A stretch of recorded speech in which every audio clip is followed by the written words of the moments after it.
Okay, we're going on to the treatise on white magic. We're on rule 11. Let me read this over again to refresh your memory on the actual rule we're following, analyzing. 3 things a worker with the law must now accomplish. First, ascertain the formula which will confine the lives within the ensphering wall. Next, pronounce the words which will tell them what to do and where to carry that which has been made. And finally, utter forth the mystic phrase which will save him from their work. And we've talked somewhat about this first thing, and this is all quite mysterious the way it's written. It's kind of difficult to understand. And for those of you that are fairly new here, the rules of white magic are really rules of creation. We've gone through 10 rules that take us to the point to where the idea is here, and it has such intensity that it's pretty much a sure thing it's going to manifest.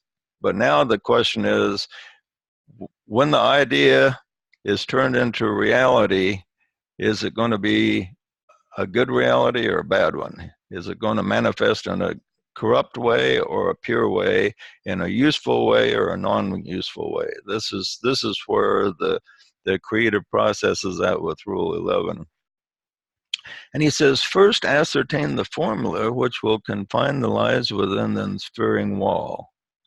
Now, we've talked a little bit about this. Can anyone tell us what this means?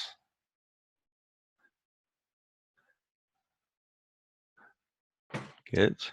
Well, the lives are the elemental essences that are the substance of this particular thought form. Yeah, you're on the right point. What about the lives, though? What does he mean, confine the lives within the ensphering wall? It's like you have to give them, give all of the time and space. That's you have to give it a creed in order to make like an outer shell. Okay, yeah, you're headed the right direction there, Rick. Anybody else got any more enlightenment on that?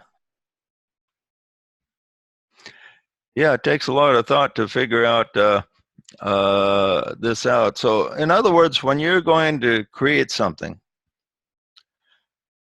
basically what he's telling us here is, have you ever heard the phrase that when you to succeed in business or whatever you're going to do, that you don't want to scatter your energies too much? That's really what this is all about. If you're going to create something, you don't scatter your energies. You don't scatter yourself too thin. If you scatter yourself too thin, and you say you have one main thing you want to create, but then you get other things to get your attention, and your attention's divided into half a dozen different things, what happens then? It winds up you don't really manifest any of them well. You don't accomplish your objective because your forces are scattered too thin. So the creator must create an ensphering wall to contain the little lives, and all creation is made up of little lives. Even a rock has life in it. So in other words, the white magician directs all the tiny lives that are responsible for his creation within an ensphering wall, so the energy is not scattered, but the energy is focused enough so the creation can successfully manifest. And this is really an important point. Okay, that said, we'll analyze the whole thing in more detail, in more simplicity as we go on. We left off where DK tells us that the seeker desires to know higher truth so he can manifest the ideas of the creator. So that's one thing. If we're going to manifest, we want to go beyond just manifesting our own ideas, like for our own needs. We want to manifest the ideas of the creator, something higher than the interests of the lower personality. And he says to do this, he has to fulfill certain initial requirements, which he states as follows. Know the true meaning of meditation. What do you think? What does meditation have to do with manifesting?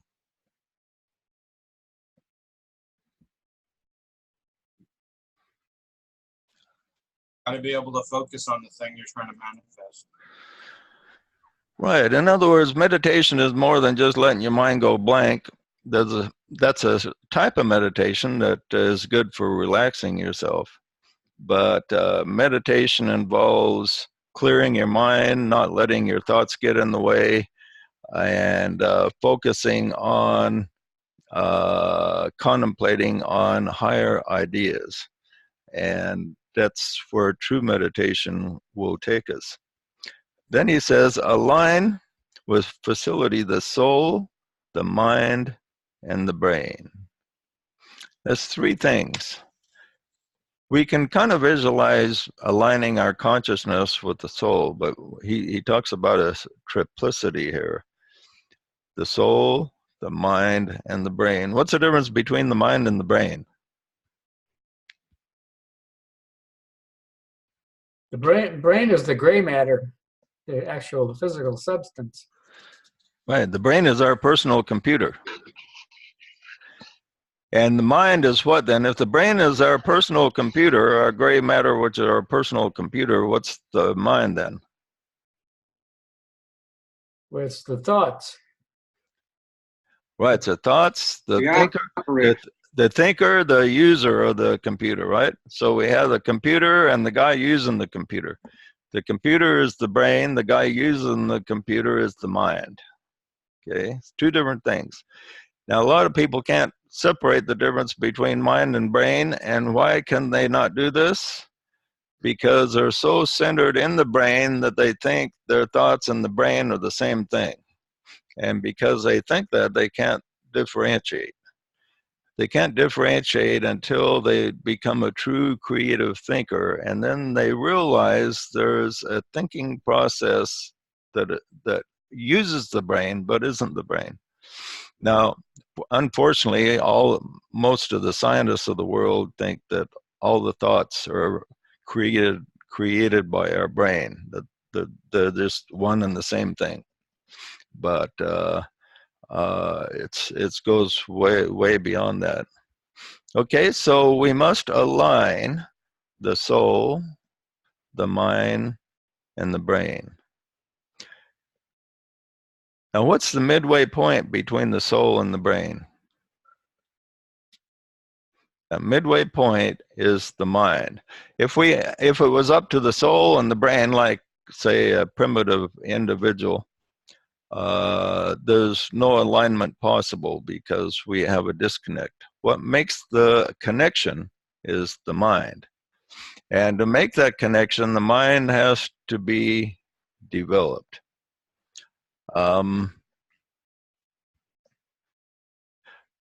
This is what the mind is extremely important, because the higher part of our mind is the connecting link between all the higher and lower lives. It allows humanity to connect with the soul, with the masters, and DK says even as high up as the solar logos maintains a link with mind, which is connected to humanity. So this is a connecting link between the human kingdom and all the kingdoms we're concerned with in our evolution that's higher than us. So mind is very important.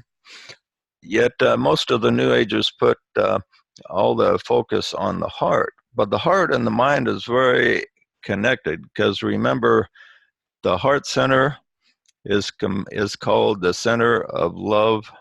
What's the second word? Ed knows what it is. Love what? Wisdom. Right, love wisdom. And wisdom is very connected to the mind. It's connected to the mind so much that we actually have a heart center in the head. And that's something a lot of people don't realize. So we have a heart center in our heart area, and then we have a heart center in our head also. So my mind and heart are very closely connected. And so when we hear the statement around a lot, lose your mind, we must be mindless. What that really means when they're saying that, and a lot of the people say it don't understand the true teaching behind that. To be mindless really means to clear the brain of static. And that allows you the brain activity to not interfere with the higher thinking. But we don't want the higher part of our mind to be inactive. It's important that it maintain its place, because it is the connector between the soul and the brain. And Yeah, it's called shaking the tree of the monkey mind, clearing the monkey mind out. well, that's one I've never heard before. Where'd you get that statement from? Old Indian philosophies and things like that. Yeah. Okay. The third thing he says we must do is contemplate or function as a soul on its own plane. It then becomes possible for the soul to act as an intermediary between the plane of divine ideas and the mental plane. Okay, so your higher mind acts as an intermediary between your brain and the soul. The soul acts as an intermediary between the plane of divine ideas and the mind. So by making this contact, the brain connects with the mind, and the mind to the soul, and the soul to the plane of divine ideas. We have almost unlimited access if we don't have a lot of static in the way interrupting us, and if we are able to focus so we can find the lives, so to speak, within the sphering wall.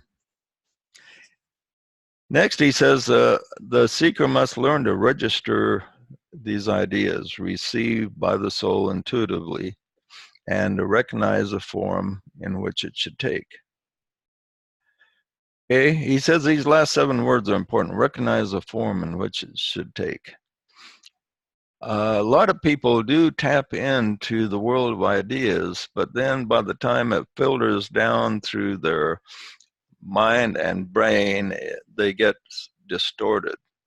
So the idea doesn't manifest as it was in the higher worlds. And this is important, he says. The true helper must learn to recognize the correct form a divine idea needs to take.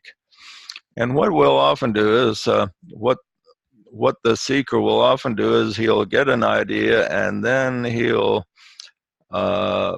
add his desire, energy, and astral feelings to that idea and make it so it conforms to his prejudice, to his dogma, to his bias, and the idea becomes distorted. We see that in the political field a lot. Both sides want to do what's right.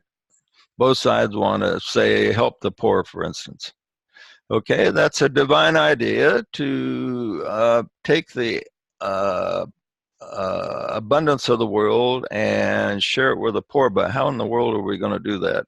And both sides take this divine idea and add a lot of distortion to it, so it doesn't manifest very well in our political world. There's not much agreement on how to go about doing that, and each side accuses the other of being Nazis, and so it doesn't manifest the way that it should.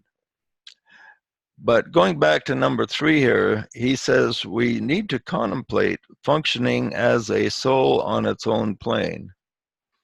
And one thing he talks about regularly is to assume, if you don't have an ability yet, assume that you have the ability. Okay, so if you're not sure if you have soul contact or really good contact, assume that you do. Live your life as if you do and see what happens. And when you do this, your soul starts paying more attention to you, and he thinks, well, he's kind of trying to put himself in alignment here. Maybe I'll help out a little bit. And so, as it turns out, just having faith in yourself is kind of an act of faith to do this, but to assume that you are a son or daughter of God and that you are capable of being one with your soul. And so that's important. There was some type of saying I read somewhere where it said that something in relations that your soul will contact you only as much as you want to contact your soul. That's probably true. So it's a two-way street. Yeah, it certainly is. We have to come to the realization I am the soul. It's not some other individual. It's that which I am. And the Buddha said, I am awake. So that's where we are awake to our true reality. I am the soul. Yeah, that's right. It's a little bit like in a dream. When you're dreaming, you don't really see you as you when you're awake. You can't really make decisions like you would when you're awake. But then when you wake up, you realize that the dreamer was you, but not the whole part of you. It was just part of you that was dreaming. And when we die and we reunite with the soul, it's like an awakening. And we do, like Ed says, we will eventually realize we are really one with the soul. But not all of our soul is here with us right now. So let me see, got some flack here. I want to question. Oh, sorry. What'd say, Stacy? I wanted to ask a question. Has anybody here ever actually, during a dream, looked in a mirror and seen themselves, or in a pool of water? Or has anybody ever seen themselves in a dream, a reflection of themselves? I haven't. I was just, if anybody has. I don't know if I don't remember looking in a mirror in a dream. Anybody else see themselves looking in a mirror in a dream? I did. Did you? What did you see? It was like the portrait of Dorian Gray. No, I'm just kidding. I actually didn't. But Oh, I'm yeah. interested if anybody else did. Yeah, it would be an interesting thing. Well, that's one way to have lucid dreaming, is to visualize yourself dreaming a particular thing and then to have that trigger your consciousness so you can bring your consciousness into your dream. Okay, 6, he says, or 5, he says, reduce the vague and misty idea to its essentials, discarding all vain imaginings and formulations of the lower mind. That kind of goes along with what we were saying there. 6, hold the vision steady in the light to confine the lives. Now, this is what we're talking about, confine the lives within the ensphering wall. This resembles a stage of conception. Latent within the germ, the result of the male-female interrelation, lie all of the potencies and capacities of the finished product. Okay, so we're at the point where it's comparable to the woman becoming, actually conceiving a child. So once the conception has taken place, unless there's some type of abortion on purpose, usually, the child's going to be born. Unless there's some type of accident or some setback. But normally, once the conception takes place, you're going to have a live birth. And this is at Rule 11, this is where we are. The conception has taken place, and we're going to have some type of creation. Now we just want to make sure we provide the nourishment and vitality, so the creation is born in good condition. Okay, that's the 6 things he says on that aspect. Any comments or questions before we move on there? I was hitting my head when you were talking about that.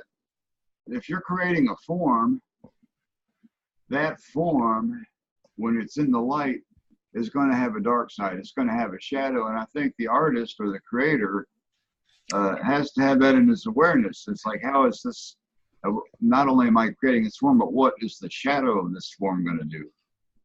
Yeah, yeah, okay. Yeah, there's always a duality taking place. He says the matter aspect represented by the mind has been fecundated by the spirit aspect, and the triplicity will eventually be completed by the created form. Every external idea is therefore possessed of form, animated by desire, and created by the power of mind. And so this is basically sums up the creative process. You have, you tap into some type of idea. Every creation is an idea. Starts with an idea. You get an idea, like, Rick here, he gets about 20 ideas a day.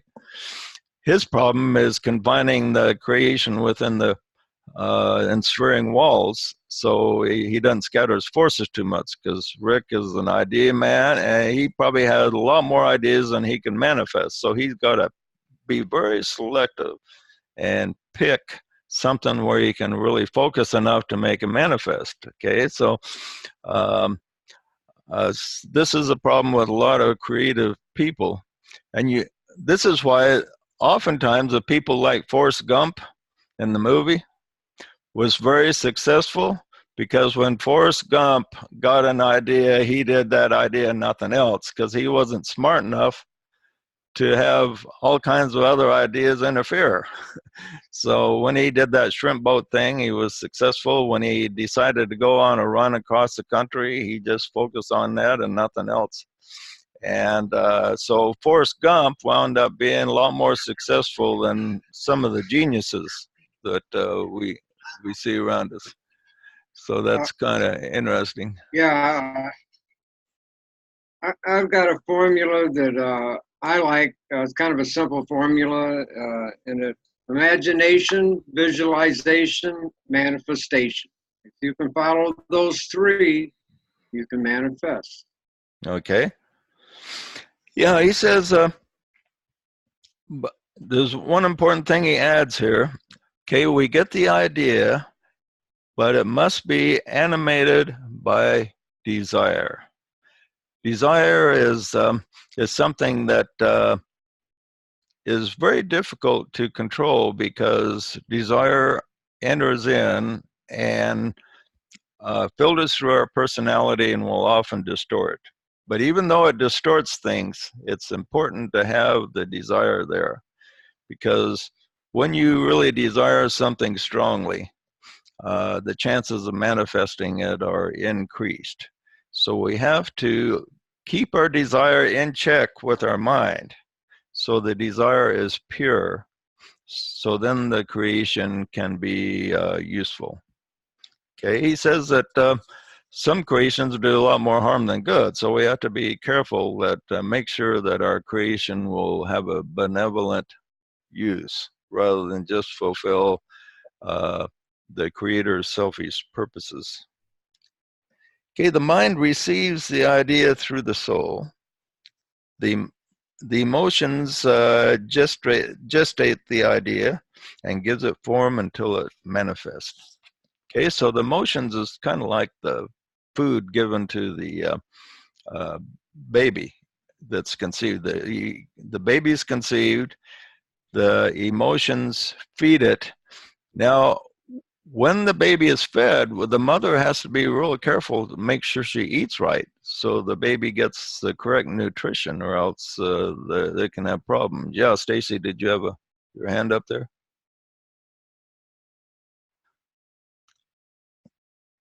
I saw you had your hand up. Maria, Yeah, I did. Maria was saying goodbye. She had to go, and I was just waving to her. Bye. Oh, okay. Okay, glad you could hang around as long as you did, Maria. Great to see you again. Oh, and we have to get a partner for Maria. Oh, Maria, before you go, we were thinking of Robert for a potential partner for you in the group. So I want you to keep that in mind.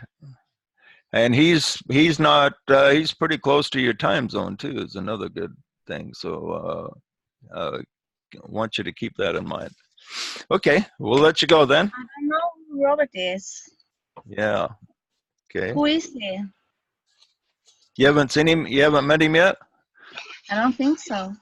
Oh, okay. Well, we'll have to get you two together. He's a real nice guy, and he's been to a couple meetings. He has a hard time coming to the meetings because of the time differences, Mm-hmm. but and his work. But he's. And may I add that if you guys come together, it's a good possibility you would be in Annie's triad Okay. or associated with Annie triad. Yeah. Of course, there's something else going on right now with the merge of the other triads, but that's something to keep in mind also. If it's Yeah. Okay. Yeah. Okay. Anyway, glad to have you here as long as you were able there. Thank you. Good night, everybody.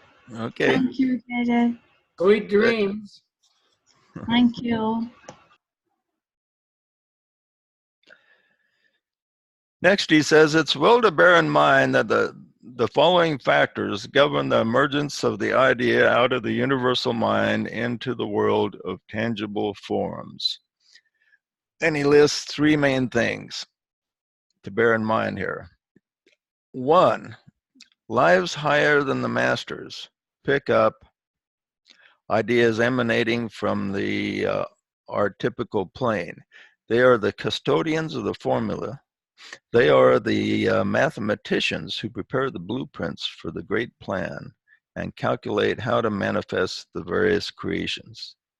So there's these lives that's higher than the masters, might even be higher than Shambhala, that are the originators of a lot of the ideas that are supposed to manifest eventually in our physical reality. And these are picked up by the masters, and then they are picked up by different human beings here to manifest the plan. And he says these ideas aren't just random, like things just floating around. He says they're created by extremely intelligent minds, and they take mathematical formulas, and they take a lot of intelligence to put together. Okay, any comment on that? The second thing here, he says, these ideas are intuitively picked up by the masters, who in turn look for incarnated disciples to reveal them and work them out. So the masters, one of the things they do a lot of meditation, and they pick up these higher ideas, and then they are able to look upon the world of humanity. And when they look upon us, they see lights in their meditation. They'll maybe say, look on New York City, and they'll see a handful of lights there. They'll look on Chicago, Boise, Salt Lake, Portland, Denver, Hoboken, or whatever, even small towns, but the sparsely populated, they'll look all over and they'll see various lights there, and then they'll tune in to various lights they see, and they will attempt to transmit ideas to people that are receptive. And so they do a lot of work that we don't even realize. what's going on there. He says, third, the idea is formulated to be understood on mental levels. Thus, it is important for seekers to develop their minds. And from there, it is advanced by the disciples to workers who will manifest ideas.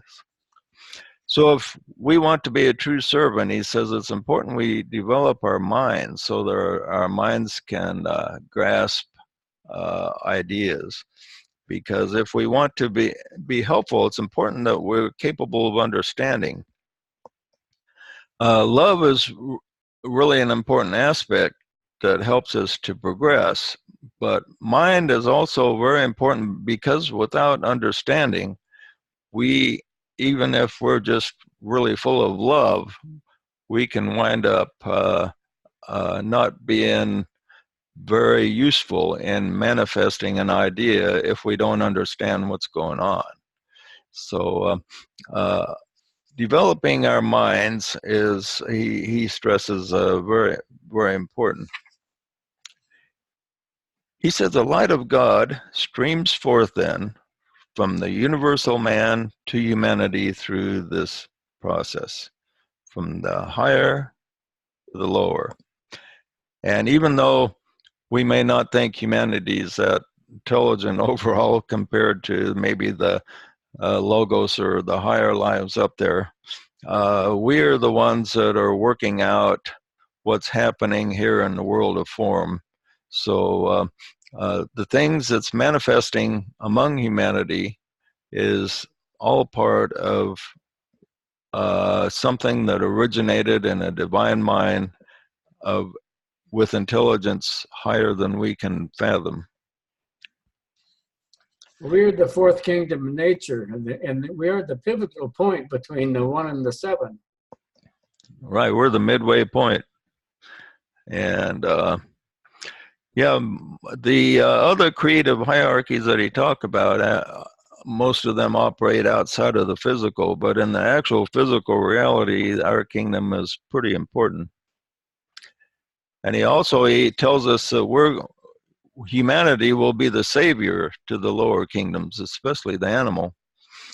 And that goes completely contrary to what a lot of the environmentalists think. They think that mankind is destroying the earth, but DK tells us that we will learn our lessons, we'll make our mistakes, but we'll get on track eventually and we'll become the saviors of the planet.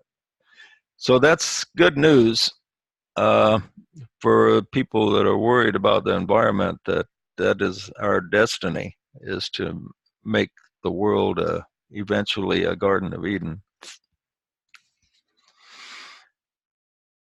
He mentions the light of the intuition, which embodies the purpose, the will of God, the plan, and then he talks about the light of the soul, which brings that light down to humanity.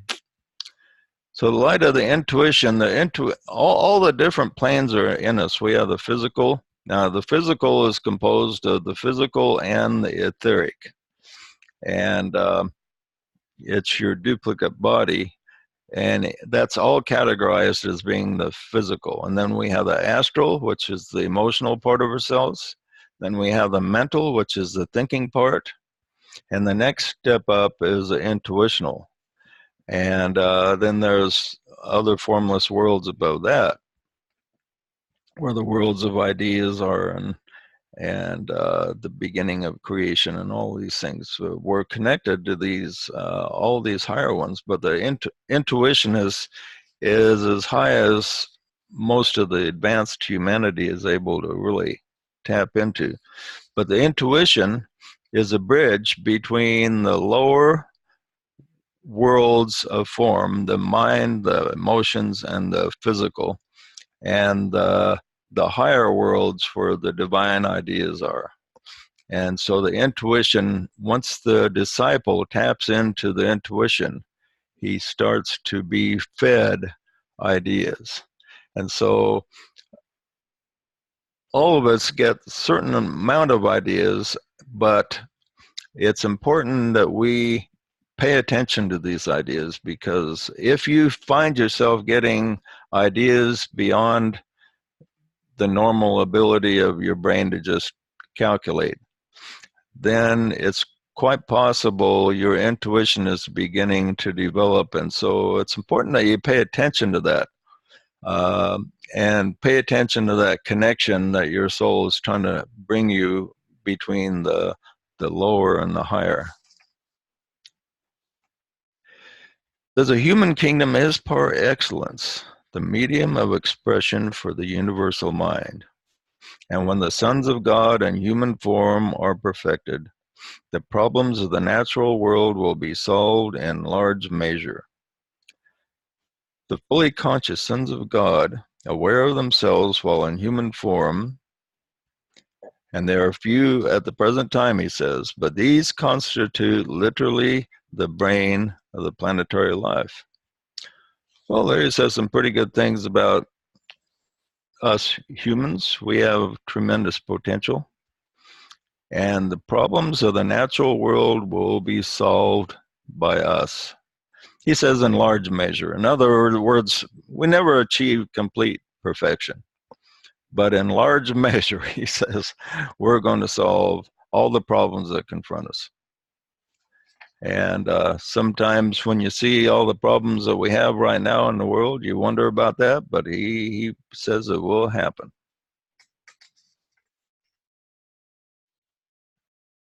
There's truly an occult significance to the words to throw the light upon a problem, a condition or situation. In its essential meaning, it connotes the revelation of the presented idea. So a lot of the words and phrases in our English language have an esoteric meaning beyond what we just think of. So we talk about throwing the light on a problem. He says this has a meaning deeper than people give it when it happens. He says we actually are throwing a higher light on a problem when we put our minds in that direction. Basically, it's a job of the hierarchy to receive and formulate the plans and to give them to the disciples. And workers all over the world are available, but they must tune in to the thought currents. So we have all these thought currents. The masters are going through all this work. Christ and his hierarchy spend a lot of time in deep meditation, tapping into the thought currents, the spiritual internet. We have a spiritual internet out there that we, as users, can tune in. And this one thing the DK points out is all the inventions that humanity has created are actually represented on the inner plane first. So we have created the internet, which means that there is actually a spiritual internet that existed first.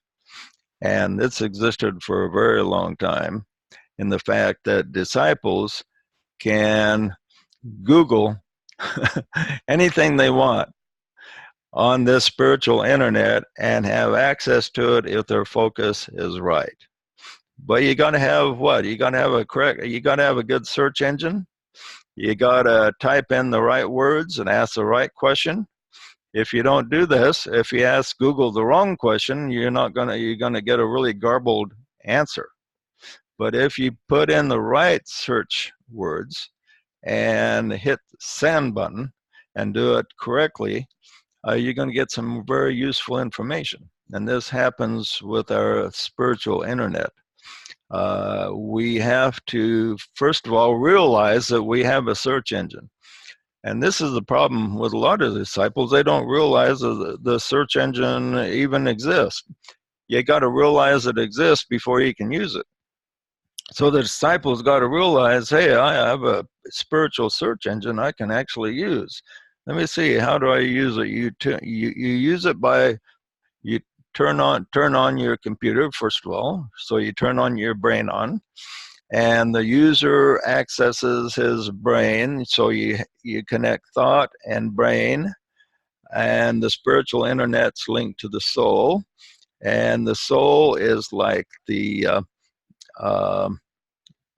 interface there that allows you to search, and you tune into it and you ask the right questions.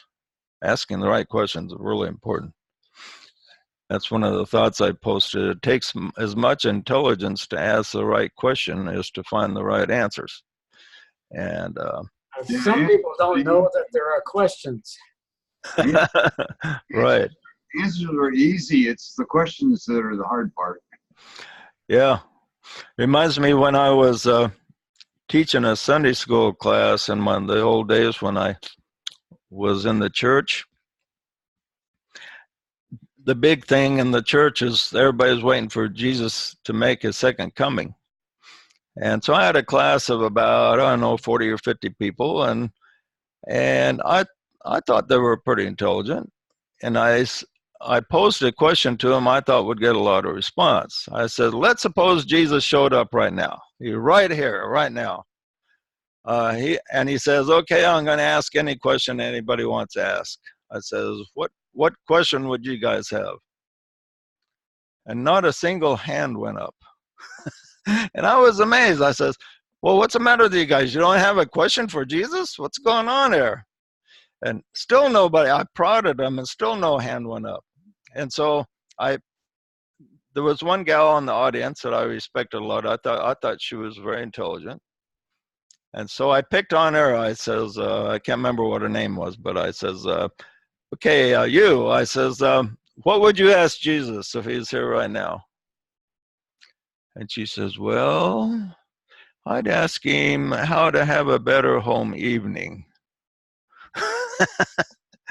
And in the Mormon church, a home evening is you get together with your family once a week and you talk to them about church stuff.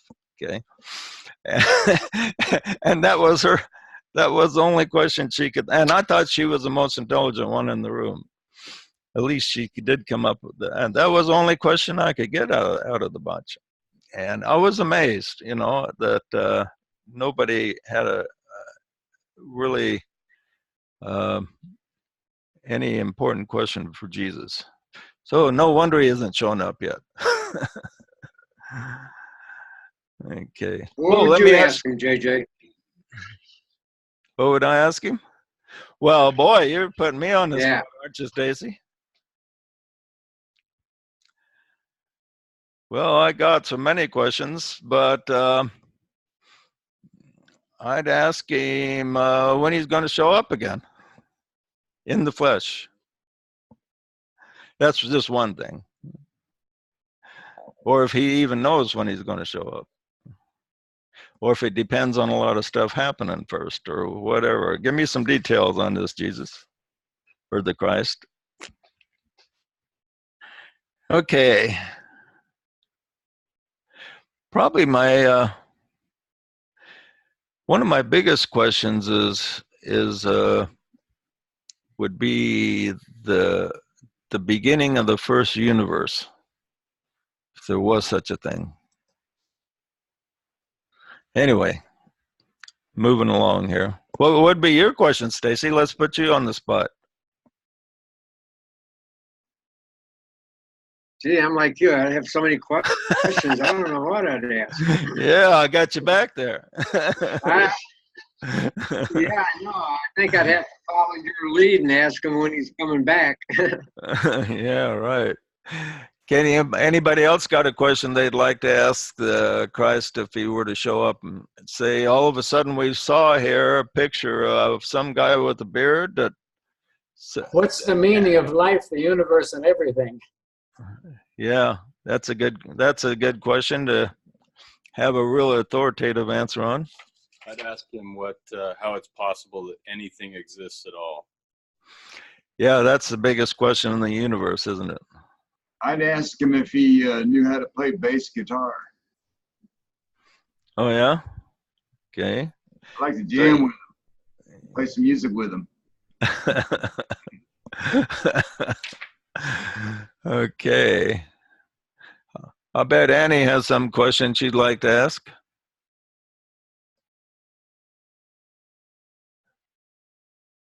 I'd probably ask him what would the best thing for me to do to help the plan be.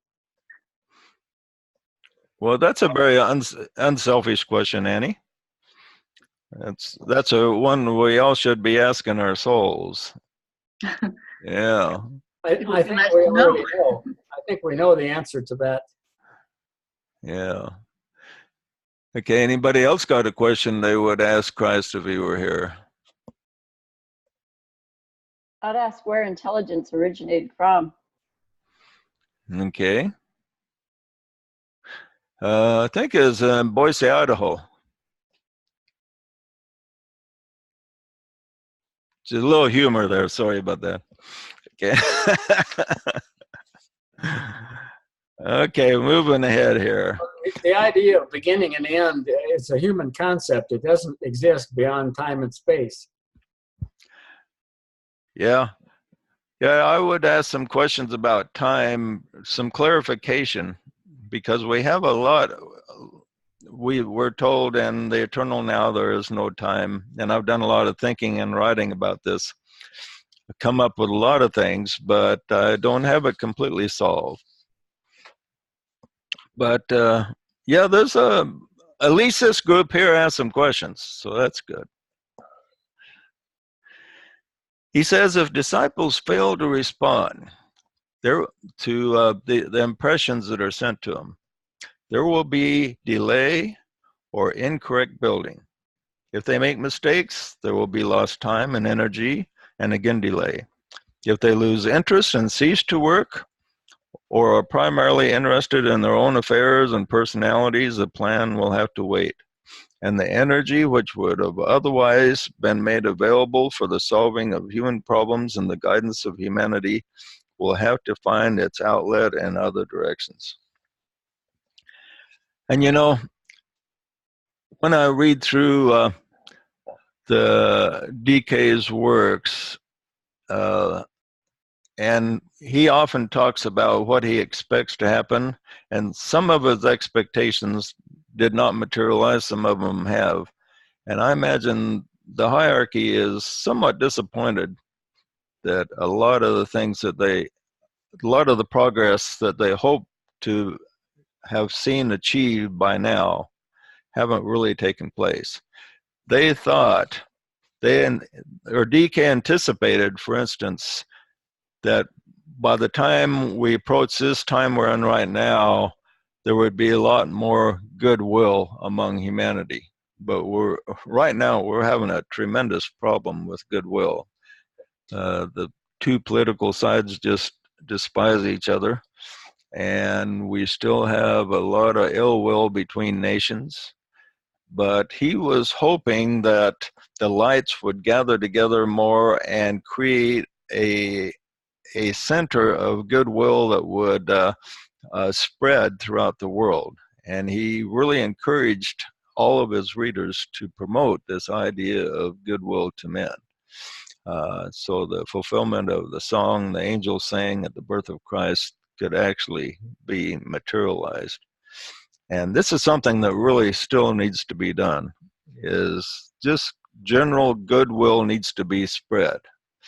And people need to realize they can disagree politically, but still have goodwill toward each other and wish each other well on the physical level. And I just reading the other day about how a lot of people, I did some Googling on this subject about political disagreements, and a lot of people were thinking that the other side, people that disagreed with them politically, deserved anything that happened to them. I mean, they deserved to be ostracized, to be defriended, to be hated. They deserved it. I mean, a lot of people are thinking this way, and we need to overcome this. And I think a lot of the lights of the world have fallen down on the job on just spreading goodwill and correcting people. And if we're at a party or in a group and people start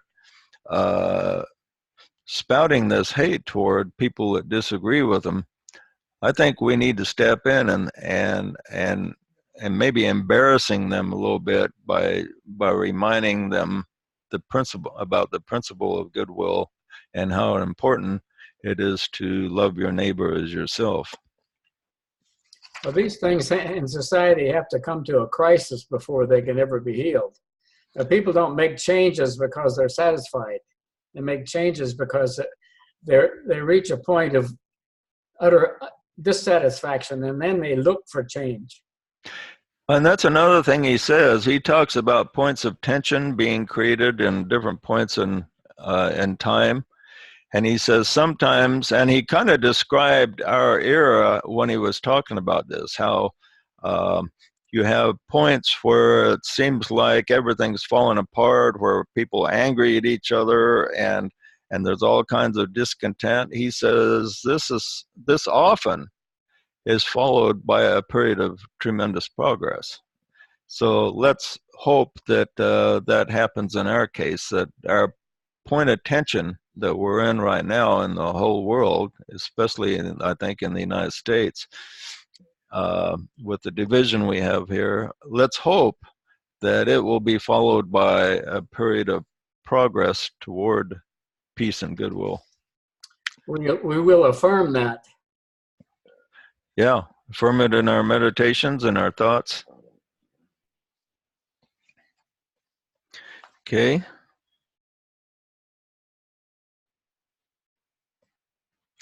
Says there are currently problems with all four kingdoms: selfishness in the human kingdom, cruelty in the animal kingdom, and disease in the vegetable kingdom, and even in the soil. And so the human kingdom isn't the only one with problems.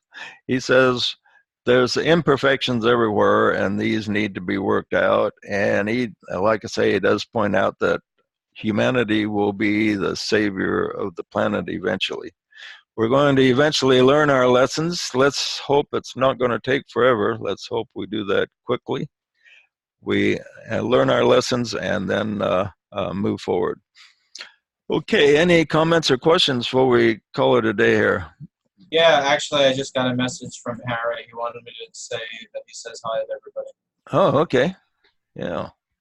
Oh, I've had several people ask about this group that have seen it on YouTube, and they want to know how to get in on how to become a member, because a number of people want to be in on this.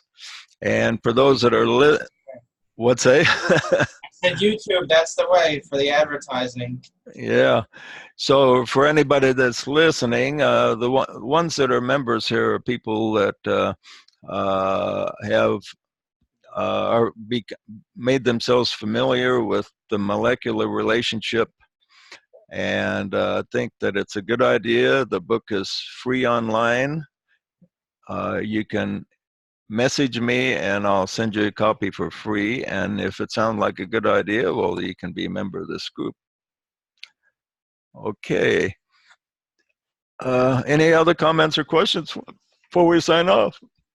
Many of the problems of the lower kingdoms in nature are because of the negative thoughts of humanity and the avarice and greed and these thoughts that affect the lower kingdoms. Yeah, there's a certain amount of truth in that, but he also points out that there are certain imperfections in the in the creator logos himself. And he says his imperfections are of such a degree that we couldn't even understand them, but one interesting thing he says is that all the lives are working to perfect themselves in their particular spheres.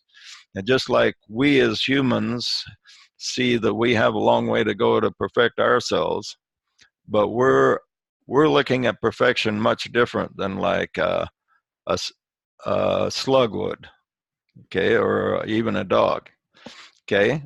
So the higher lives are working in their particular sphere, and they have not perfected their own work yet. And because of the imperfection of the logos, we have imperfection in all the kingdoms that's under him, the human, animal, vegetable, mineral. So he says he's working out the perfection in all the kingdoms is part of his working out his own individual advancement and his own initiation, which I thought was pretty interesting thought. But we as humans, he says, we do influence the kingdoms below us. So there's truth in what Ed said in it. I used to be conceited, but now I'm perfect. Yeah, right. Okay, any other comments or questions? Hi, JJ. I had a question about, you were talking about how important it is to ask the right questions. I was wondering if you can give me an example of like what a right question would be versus like a wrong question. Okay, first of all, it's important that you just have questions. A lot of people, like I said in my class that I taught, nobody had a question at all. So once you do have a question, there are some questions that are better than others. Well, let's say, what's it like after you die, for instance? Okay, you start with that question. Well, what's it like after you die? Well, what can I do to find out is maybe another question.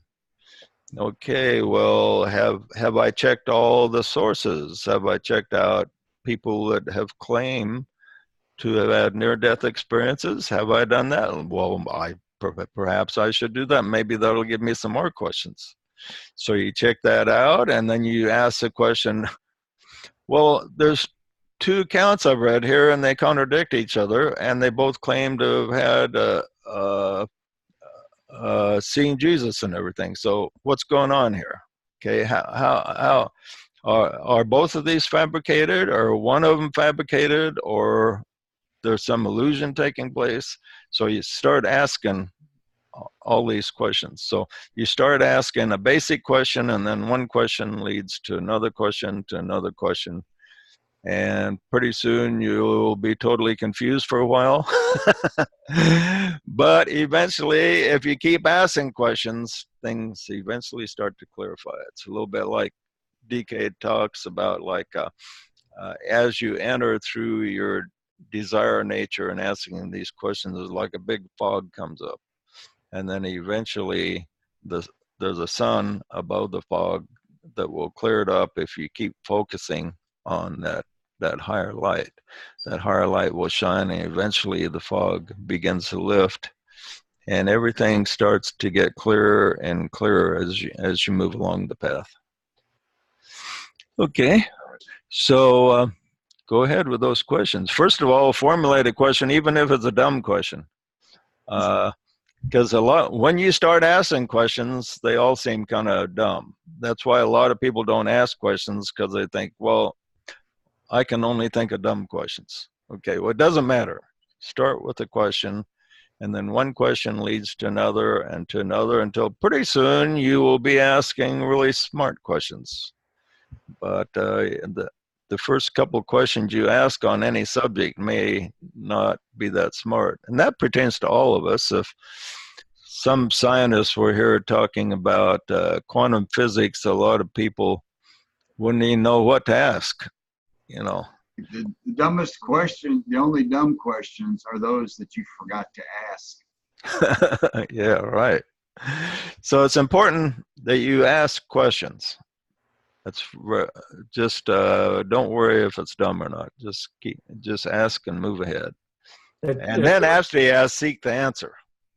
The only two real questions are, what's the meaning of what appears to be, and what really is? Yeah. Yeah, what really is that's the big one. Who knows? Or you can ask a question. You can ask a question till you experience the answer. Yeah. Who knows? I may wake up 5 minutes from now and find out I dreamed I had this meeting, and now I got to do it all over again. Why wouldn't that be some? So, you know, like Ed says, you know, find out what really is. So I do really think we did actually have a meeting. So I appreciate everybody being here. And we will see you next Sunday at 10 in the morning, Mountain Daylight Time. Bye, everyone. Bye, everyone. Thanks, JJ. Light, light, and love, everybody. 10-4.